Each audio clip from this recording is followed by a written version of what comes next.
विशेष बातम्या आणि विशेष मुलाखतीकरिता महाराष्ट्रामध्ये लोकप्रिय असलेल्या न्यूज वन महाराष्ट्र चॅनलवर पहा आजची ही एक विशेष बातमी।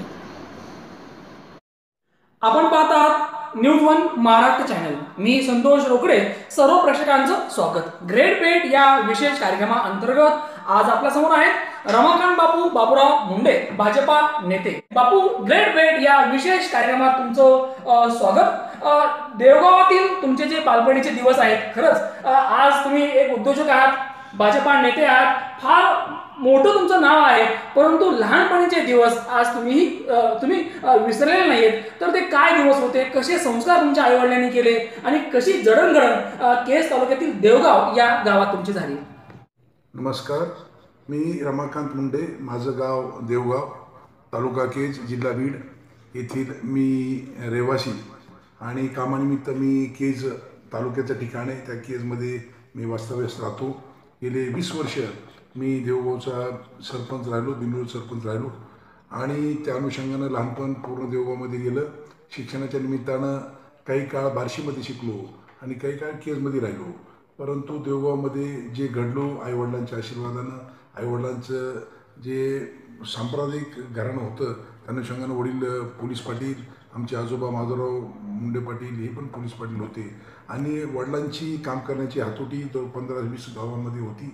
अत्यंत धार्मिक प्रवृत्तीची माझी आई लक्ष्मी अक्का आणि माझे वडील बाबूराव अण्णा हे धार्मिक प्रवृत्तीचे होते आणि 15-20 गावामध्ये कधीही पोलीस स्टेशनला भांडण त्यांनी जाऊ दिलं नाही। गोरीगरिबांना मदत असेल किंवा कोणत्याही सुखदुःखामध्ये मदत असेल तर वडिलांच्या आणि आईंच्या माध्यमातून केली जायची आणि त्यांचेच संस्कार माझ्यावर घडल्यामुळे आम्हाला तीच पुढं वाटचाल मिळाली, त्या अनुषंगानं काम करत येत आहे।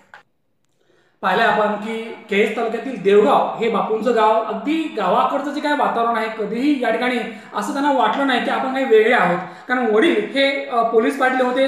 असं त्या गावातील लोक म्हणतात की कुठलंही कुणाचे भांडण असेल ते भांडण मिटण्याचे एकमेव ठिकाण म्हणजे बाबूरावजी मुंडे यांचं घर, म्हणजे बापूंच्या वडिलांचं घर। त्या ठिकाणी भांडणं वाढत नव्हती, तर भांडणं त्या ठिकाणी अगदी सोडवायचे किंवा एक न्याय देण्याची भूमिका त्यांच्या घराने पहिल्यापासून घेतली आहे आणि तेच संस्कार अगदी बापूवर पडले आणि बापू त्या अनुषंगाने काम करत गेले आणि पाहता पाहता बापूंनी अगदी गावचं सरपंच पद असेल, त्यांच्या सौभाग्यवती जिल्हा परिषद सदस्य असतील आणि आजही ते जिल्हा नियोजन समितीवर सदस्य आहेत। अगदी हा प्रवास खरं तर एक वाखण्याच होत आहे। असं म्हणतात की जिसका मन चंगा उसके दिल में गंगा, कारण ज्याचं मन चांगलं असतं त्याच्या बाबतीमध्ये सगळ्याच गोष्टी चांगल्या घडतात आणि त्यासाठी कोणालाही मागण्याची गरज लागत नाही, कारण देव जागा आहे, त्याला माहीत आहे की देवगावच्या देवाला आपल्याला द्यायचं आहे, कारण हा देव देणार आहे। कारण असं म्हणतात की देणाऱ्याने देत जावं, घेणाऱ्याने घेत जावं आणि एक दिवस घेणाऱ्याने देणाऱ्याचे हात घ्यावेत। बापूंना देवाने दिलं आणि बापूंनी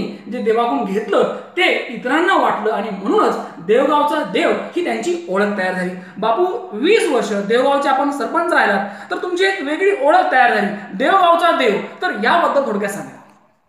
देवगावमध्ये काम करत असताना 1992 साली मी देवगावचा रितसर सरपंच झालो।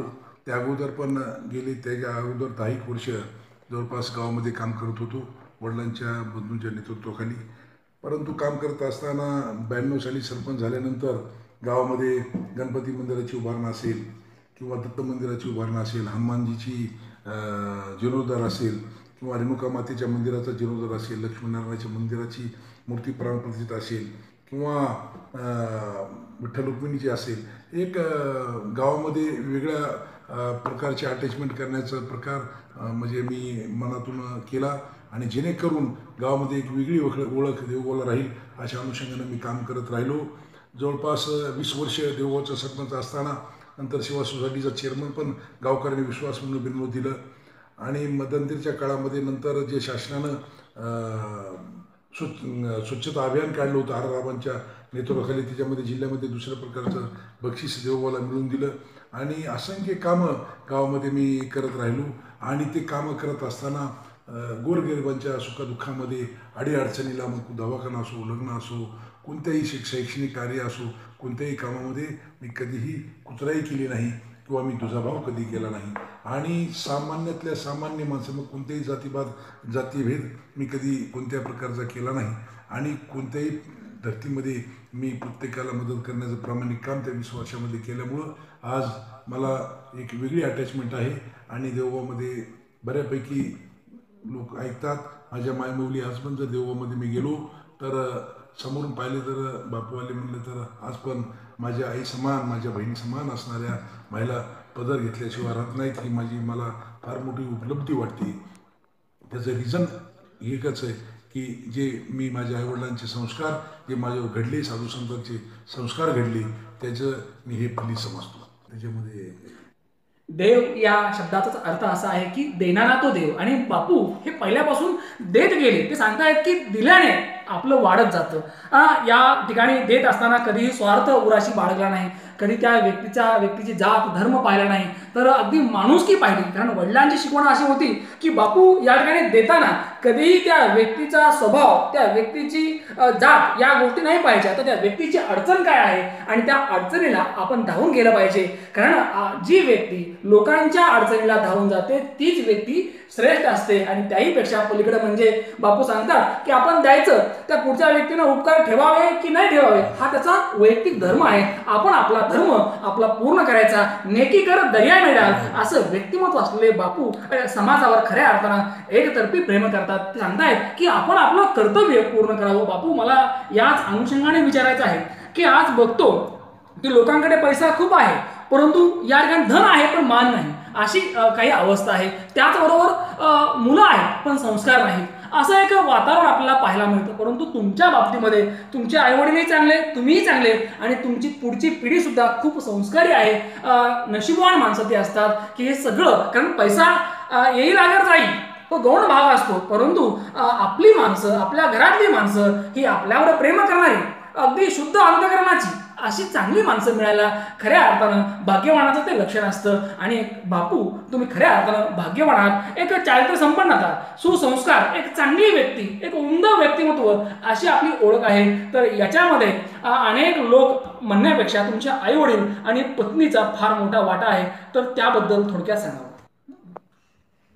मला या प्रसंगी मुलाखतीच्या दरम्यान सांगायचं आहे की जी माझ्या जीवनामध्ये जडणघडण घडली, जी आज काही मी केसमध्ये माझे व्यवसाय किंवा राजकारणामध्ये मी आहे, तर त्या अनुषंगानं जे काम करत आलो आहे ते वडिलांची शिकवण, परत आईची शिकवण, आणि नंतर माझ्या जीवनामध्ये आलेली माझी सहचरणी, माझी पत्नी उषा यांच्या म्हणजे सल्ल्याने आणि त्यांच्या कर्तृत्वाने त्यांचं जे वाटा आहे जीवनामध्ये आणि प्रपंचामध्ये तो फार मोठा आहे. कारण जीवनामध्ये जे काम करत आलो त्या सहचरणीचा फार मोठा सिंहाचा वाटा लागतो.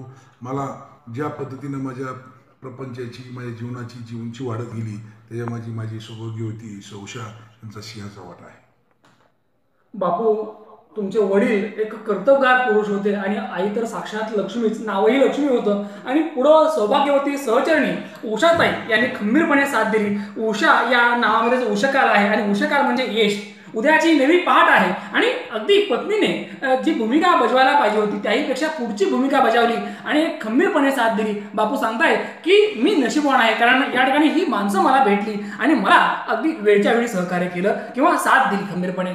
सुख आणि दुःख या दोन्ही ठिकाणी ही माणसं खंबीरपणे उभी राहिली आणि म्हणूनच रमाकांत बापू मुंडे हे नाव पुढे आलं. बापू राजकारण करत असताना अनेक चांगले वाईट अनुभव येतात, कारण या ठिकाणी आज कलियुग आहे. आपण कितीही चांगलं करा लोक वाईट बघतात, कारण लोकांचा तसा दृष्टिकोन तयार झालेला असतो. तर राजकारणामध्ये काही आवडणाऱ्या आणि न आवडणाऱ्या म्हणजे खटकणाऱ्या आणि आवडणाऱ्या काही गोष्टी असतात. तर तुम्हाला नेमक्या कोणत्या गोष्टी अशा आहेत की ज्या जास्त म्हणजे वारंवार आवडतात आणि अशा कोणत्या गोष्टी आहेत तुम्हाला त्या केव्हाच आवडत नाहीत?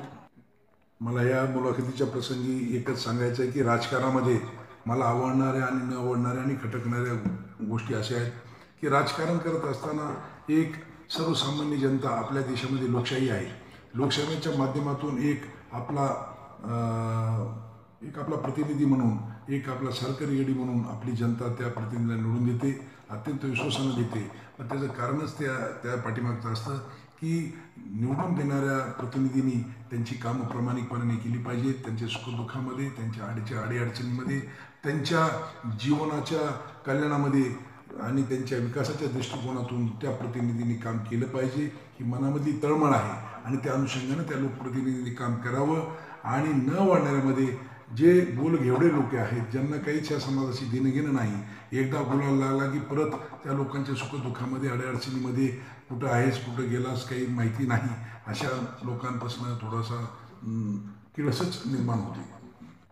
नेहमीच या ठिकाणी चांगल्या लोकांना वाईट पाहिल्यानंतर त्रास होतो, परंतु या ठिकाणी जे काय असेल, कारण महाभारत सांगतं की पुढं कोण आहे पाहायचं नाही, आपण आपलं काम करत राहायचं, कारण हे रणक्षेत्र आहे, कुरुक्षेत्र आहे, आपण झगडलं पाहिजे, लढलं पाहिजे आपण. आणि बापू तुम्ही एकतर्फी प्रेम करणारी माणसं आहात, समाजावर प्रेम करणारी माणसं आहात, त्यामुळं तुमचं कर्तृत्व तुमचं नेतृत्व हे पुढे आणखी चालूच राहणार आहे. बापू पक्षाशिवाय म्हणजे तुम्ही आज भाजपाचे नेते आहात, पालकमंत्री पंकजाताई मुंडे यांचे विश्वासू आहात, परंतु एक खाजगी आयुष्यामध्ये बघितलं आपण की भाजपाशिवाय जे काही इतर पक्ष आहेत त्या पक्षात सुद्धा जी काही माणसं आहेत, जी काही नेते मंडळी आहेत, जे आपल्याला आवडतात, त्यांच्याशी आपले संबंध असतात, तर अशी कोणती माणसं आहेत म्हणजे भाजपाशिवाय की जी माणसं तुम्हाला एक मित्र म्हणून जास्त प्रिय वाटतात? तुम्हाला आवडणारी नेते मंडळी किंवा जे वडीलधारी माणसं असतात की जे आपल्यासाठी ते आदरणीय असतात, त्यांचा पक्ष भले कोणताही असो, तर अशी माणसं कोणती नेमकी आणि ते आपल्याला का आवडतात? माझ्या राजकीय जीवनामध्ये मी आज माझं रनिंग वर्ष 52 वर्ष चालू आहे. या 52 वर्षाच्या काळामध्ये मला आवडणाऱ्या व्यक्तीमध्ये आमचे लोकनेते गोपीनाथराव मुंडे साहेबांच्या नेतृत्वाखाली तर मी आदरणीय काम करत आलो, परंतु आदरणीय आमचे आडसकर साहेब तात्या हे यांनी 1999ला वडील वारल्यानंतर वडिलांच्या प्रमाणे प्रेम दिलं आणि फार सुखदुःखामध्ये मदत तात्यांनी केली. त्याच पद्धतीची मदत लोकसभेच्या खासदार आदरणीय काकूंच्या बी नेतृत्वाखाली केली. त्यामुळं आज मी जरी भारतीय जनता पार्टीमध्ये असलो तरी काकूंविषयी आणि आडसकर साहेबांविषयी वेगळीच माझ्या मनामध्ये वेगळी अटॅचमेंट आहे. कैलासवासी लोकनेते माजी आमदार बाबुरावजी आडसकर साहेब म्हणजे तात्या हे त्यांना अगदी आवडणारं व्यक्तिमत्व आहे. त्याचबरोबर केशवबाबू क्षीरसागर माजी खासदार बीड जिल्हा हे त्यांना आवडतात. एक वेगळी अटॅचमेंट त्यांच्यावर होती. बापू मला आणखी मुद्दाम विचारायचं की माणसाला एक यशस्वी होण्यासाठी कुठल्याही क्षेत्रामध्ये कोणत्या गोष्टीची आवश्यकता वाटते? धन, मानधन की मान सन्मान, की तुम्हाला नेमकं काय वाटतं? जीवनामध्ये काम करत असताना धन असणंच हे सगळ्या काही गोष्टी म्हणजे हे नाही आहे, परंतु समाजामध्ये वावरत असताना आणि समाजामध्ये सगळ्या गोष्टी करत असताना आपण समाजाचं काय देणं लागतो त्या अनुषंगाने आपण काम केलं पाहिजे प्रामाणिक. आणि ईश्वरानं आपल्याला का घडवलं, आपल्या ह्या पृथ्वीतलावर का पाठवलं, त्या अनुषंगाने आपण ते काम करत गेलो पाहिजे. आपण एवढं काम करत असताना मला एकच कळतं की आपण निमित्त मात्र आहोत, करता कविता परमेश्वर आहे आणि त्या ईश्वरानं दिलेल्या आदेशाप्रमाणे आपण ते काम करत आलो आहोत. त्यामुळं मान सन्मान. न्यूज वन महाराष्ट्र चॅनलवरून प्रसारित होत असलेल्या विशेष बातम्या आणि विशेष मुलाखतींना आपल्याकडून जोरदार प्रतिसाद मिळत असल्याबद्दल आपले सर्वांचं धन्यवाद. आप इस चैनल को सब्सक्राइब जरूर कर लें और साथ ही बेल के बटन को भी दबा दें, जिससे आगे भी आपको ऐसी ही जानकारियां मिल पाएं। दोस्तों, इसके कोई पैसे नहीं लगते, इसलिए सब्सक्राइब जरूर